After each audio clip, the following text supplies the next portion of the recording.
Ce que vous avez devant les yeux là, dans ce somptueux coffret argenté, c'est l'album le plus cher de l'histoire de la musique. 4 millions de dollars.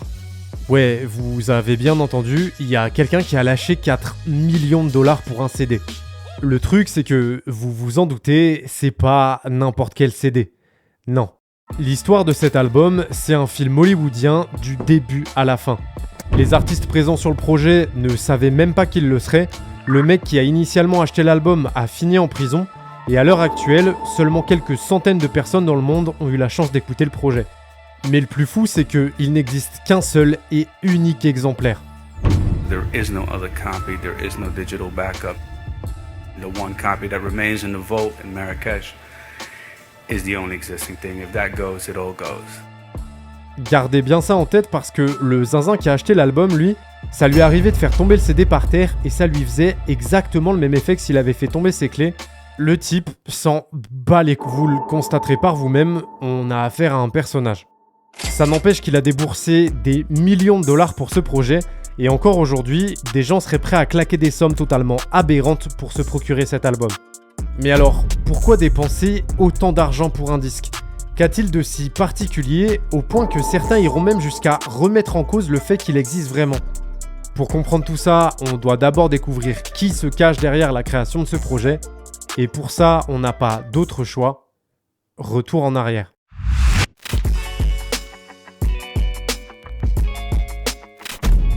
Staten Island, New York. C'est dans cet arrondissement de la ville que commence notre histoire, parce que c'est ici d'où sont originaires un groupe de mecs qui s'apprêtent à retourner l'industrie musicale, le Wu-Tang Clan.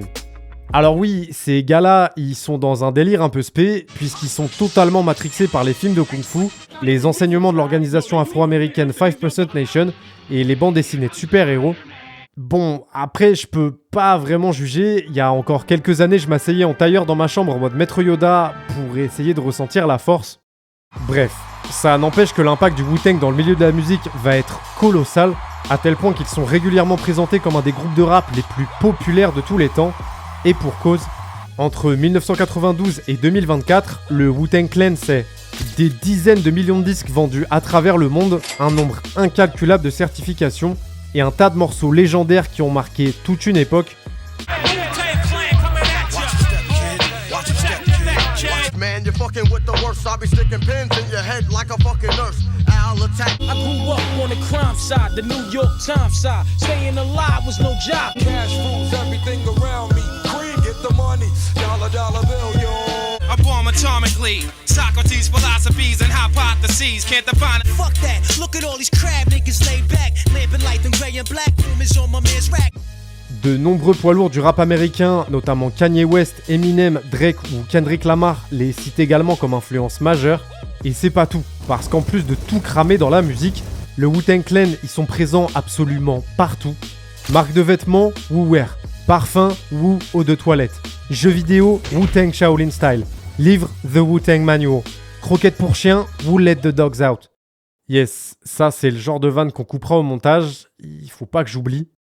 Bon, vous l'avez compris, les gars du Wu-Tang, ils ont aussi le sens des affaires. Pourtant, personne n'aurait pu imaginer le move totalement délirant qu'ils s'apprêtent à faire. Un move à la fois aberrant, génial et tellement Kanye-esque, dans le sens où c'est sûr à 1000%, Kanye West rêverait d'avoir eu cette idée avant eux.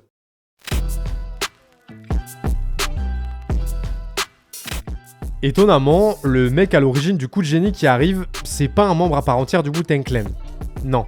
C'est un rappeur et producteur néerlandais connu sous le nom de Silverings qui, depuis la fin des années 90, gravite autour du Wu-Tang. Il est parti en tournée avec eux, il a enregistré des chansons avec eux, il est signé sur leur label Wu-Tang Records, et au cas où t'aurais un doute sur le fait que le Wu-Tang Clan c'est ses gars, il a carrément un tatouage de leur logo sur le front.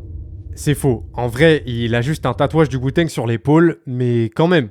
Bref, à partir de 2008, Silverings se lance secrètement dans un projet très ambitieux, produire un album du Wu-Tang Clan qui perdurera dans le temps à la manière d'une œuvre d'art. Alors oui, dit comme ça, c'est pas méga parlant et vous êtes probablement en train de vous demander ¿De qué estás hablando de la calle? L'idée c'est que à ce moment-là, l'industrie musicale, elle est en pleine métamorphose. C'est la période de la grande piraterie, l'apparition des plateformes de streaming, tu peux regarder les clips de tes artistes préférés sur YouTube. C'est un peu le début de la musique que tu veux, où tu veux, quand tu veux. Sauf que du coup, pour une partie de l'industrie, la musique a perdu de sa valeur. Et à l'opposé, quand tu vois que certaines peintures se vendent plusieurs centaines de millions de dollars, Silverings, ça lui donne des idées et il décide de suivre la même recette. L'album ne sera produit qu'à un seul exemplaire. Des sessions d'écoute avec un nombre de places limitées seront organisées dans des musées ou des galeries d'art. Puis le projet sera finalement vendu aux enchères avec des conditions spécifiques. Pour que l'album conserve sa valeur après la vente initiale, les acquéreurs auront l'interdiction de commercialiser le projet pendant 88 ans. Ce qui veut dire que durant cette période, l'album sera disponible nulle part. Ni dans les rayons CD des magasins, ni sur les plateformes de streaming. La seule personne qui pourra l'écouter quand il veut, c'est l'acheteur. If we would allow retail and commercialization and reproduction, this thing would have lived on as a work of art for 10 months and then become a standard CD. Bon, ok, sur le papier, l'idée, elle est plutôt stylée. Le seul truc, c'est que, étant donné que tout le délire autour de ce projet repose entièrement sur le fait qu'il n'y ait qu'un seul exemplaire de l'album, il se passerait quoi si quelqu'un réussissait à choper une copie avant sa mise aux enchères? Ouais, du coup, il faut s'assurer à tout prix que l'album ne fuite pas. Et justement, Silverings, ce grand zinzin, il a absolument tout prévu, puisque du moment où il se lance dans la production du projet en 2008 jusqu'à la finalisation de l'album en 2013, la seule et unique personne qui l'informe de ce qu'il a derrière la tête, c'est RZA, le leader du Wu-Tang Clan. Personne d'autre n'est au courant. Pas même les autres membres du groupe qui pourtant apparaissent tous sur l'album. Pour vous donner une idée du niveau de cachotterie, à la base quand Silverings les contacte un à un, il leur présente ça en mode « Ouais mon ref, ça va ou quoi?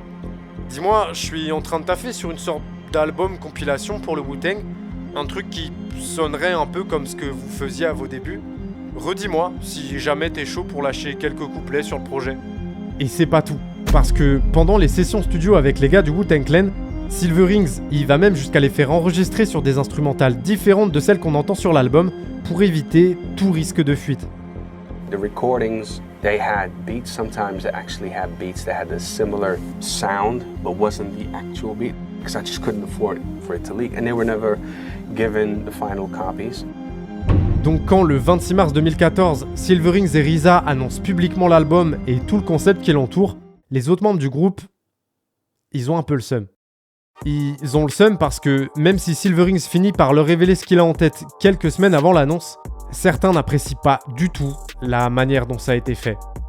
I guess, they're gonna make it a piece of art. That's brilliant. I've never seen that done before. You give them one copy, great. Then when this whole... I got tired of the questions about the album and not being in the know about what's going on, the day-to-day things with this. I'm about fed up with this now, all right? Yeah. Just F that album. F it. If that's what they're doing, F it. I'm tired of the gimmicks. And yes, I'm discrediting Silverings, but I'm not discrediting the product. I'm just discrediting him and the way he made his move. Ça n'empêche qu'après 6 ans de travail dans le plus grand des secrets et malgré les tensions créées au sein du Wu-Tang, l'album qui s'intitule Once Upon a Time in Shaolin est prêt à être mis aux enchères. Maintenant, il faut trouver un acheteur prêt à débourser une grosse somme pour acquérir le projet. Et même si pour l'instant, le plan de Silverings et RZA se déroule plus ou moins comme il l'avait prévu, la vente de l'album ne va pas du tout se passer comme il l'imaginait.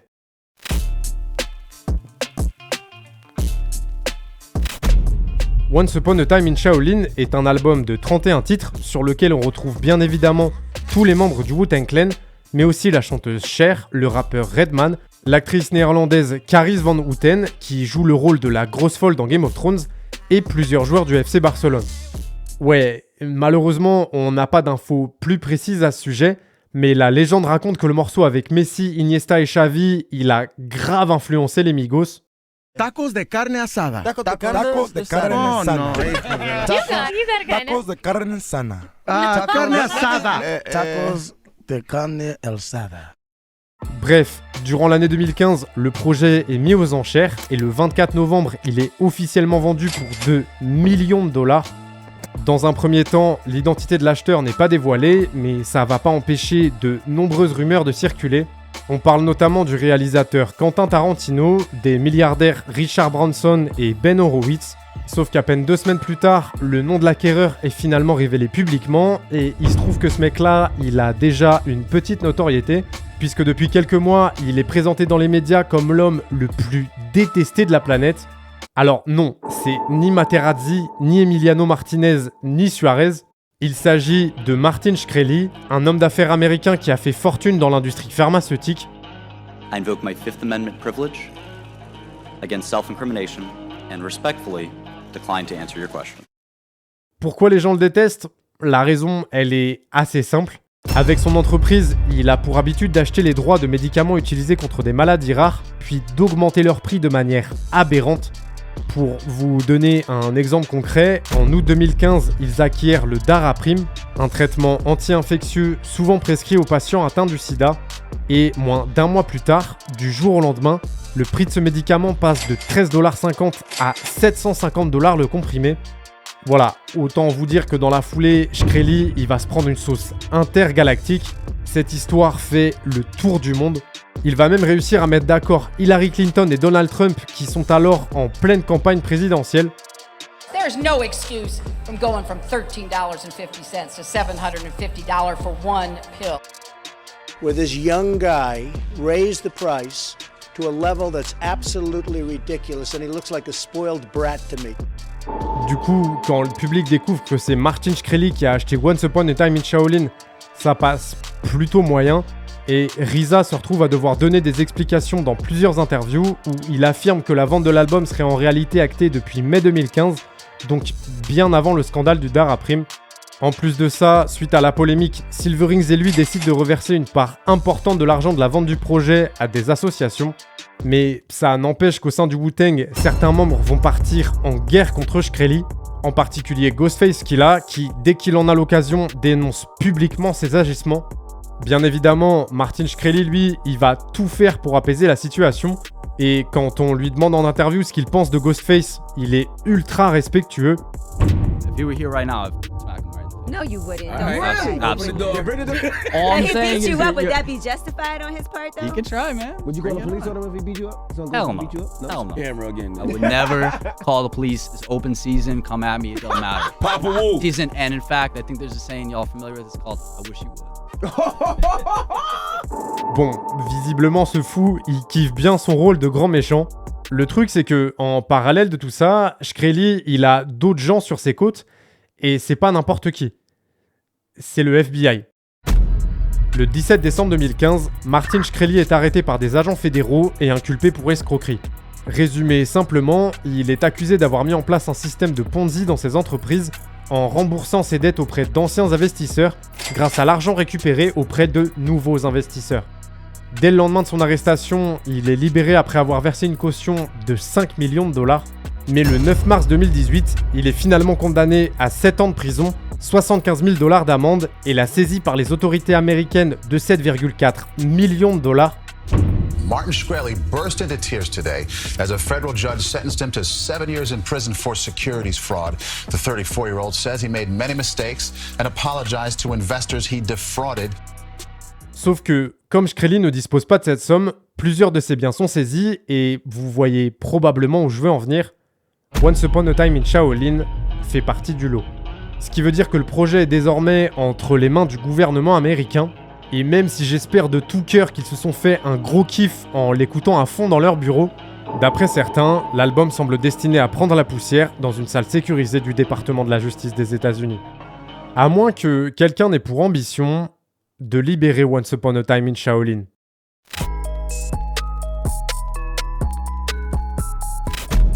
Le 27 juillet 2021, soit plus de 3 ans après sa saisie, les autorités américaines annoncent avoir vendu l'album pour $4 millions à PleaserDAO, un groupe d'investisseurs spécialisés dans les NFT. Ah, ça me rappelle que j'ai dépensé des thunes dans des NFT des Island Boys qui aujourd'hui valent plus rien, parce que, je cite, c'est le futur, vous comprendrez un jour. Yes. Bref, quelques semaines plus tard, Jamis Johnson, un des cofondateurs de PleaserDAO, accompagné par 3 agents de sécurité armés, s'apprête à récupérer le projet en main propre. Dieu merci, ce jour-là, tout est filmé, ce qui permet au public de voir pour la première fois l'album le plus rare et le plus cher de l'histoire de la musique. Et puis arrive le moment tant attendu où Johnson introduit le CD dans son lecteur externe.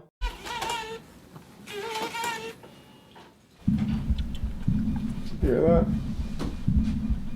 What's that? Alright, we're gonna try this one more time. Please work. Pour rappel, ils ont lâché 4 millions de dollars pour ça, mais ça veut pas marcher. Du coup, en désespoir de cause, ils tentent le tout pour le tout et lancent Once Upon a Time in Shaolin dans un baladeur CD. Alright.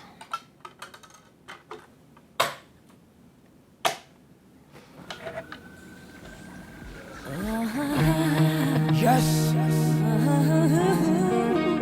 M'appelle comment? Donne-moi ton cœur, baby, ton corps, baby. Donne-moi ton bon vieux funk, ton rock. J'étais obligé, et l'occasion elle était trop belle. Ça n'empêche que cette fois-ci, ça fonctionne. Malheureusement, on n'aura même pas le droit à ne serait-ce qu'un court extrait, parce que Pleaser DAO, ils ont pas claqué 4 millions juste pour le kiff. Ils ont pour ambition d'honorer la vision de Silverings et RZA, à savoir que l'album perdure dans le temps à la manière d'une œuvre d'art. Et entre le 15 et le 24 juin 2024, ils organisent les premières sessions d'écoute officielles ouvertes au public dans un musée d'art contemporain en Australie.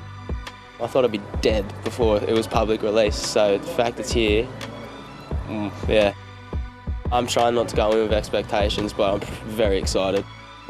Au total, 600 personnes ont eu l'opportunité d'assister à ces sessions d'écoute et Pleaser DAO prévoit d'en organiser d'autres à travers le monde.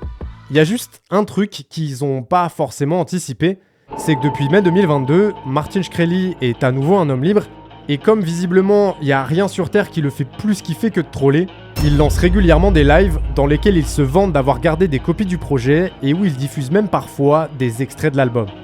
Bien évidemment, Pleaser DAO l'a attaqué en justice, mais il semblerait que ça l'inquiète autant que Makelele face au Brésil en 2006. And they claim that you publicly played this album? Yeah. Have you publicly played this album? Absolutely, yeah. Many times, before they bought it, during and after. Are you at all worried about this lawsuit? No. I sent hundreds of copies to friends, girls, you name it. Martin, my friend, si jamais you are watching cette vidéo, don't hesitate. Fais croquer mon ref. I would love to écouter the album. Si tu as apprécié cette vidéo, je t'invite à aller regarder celle-ci dans laquelle je te raconte pourquoi Shiloh Dynasty s'est volatilisée alors qu'elle avait la possibilité de devenir une giga star de la musique, ou celle-là qui explique pourquoi tout un tas de rappeurs veulent l'anéantissement pur et simple de Drake.